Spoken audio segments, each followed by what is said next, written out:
Hello, mama mjengo. Sogea hapa.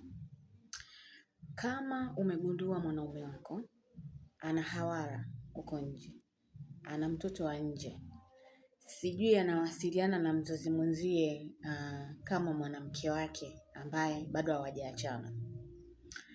Ikiwa umegundua hilo, unatakiwa ukae kimya, kwa sababu ukigundua mwanaume ana mtoto wa nje, ana michepuko huko nje, sijui anamhudumia mzazi mwenzie, tafikiri kama hakuna kilichotokea. Ukithubutu kuongea naye, umempa uhuru mwanaume wa kufanya iko kitu kwa uwazi na kwa uhuru zaidi, kwa sababu tayari umejua. Alafu hata ukimwambia mwanaume sijui una mtoto wa nje, sijui una michepuko, darling, huwezi kubadilisha chochote.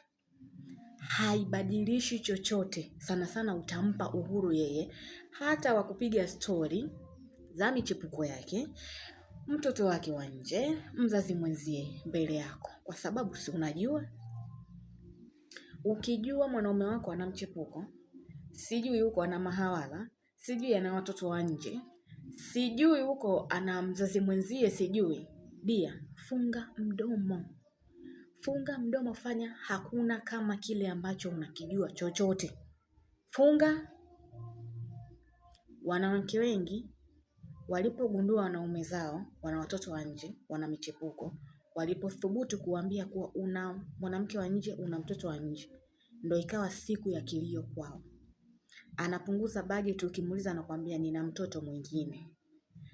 Hakupi matumizi, ukimuuliza anakujibu shit, kwa sababu uliyachokonoa mwenyewe. Kaa kimya.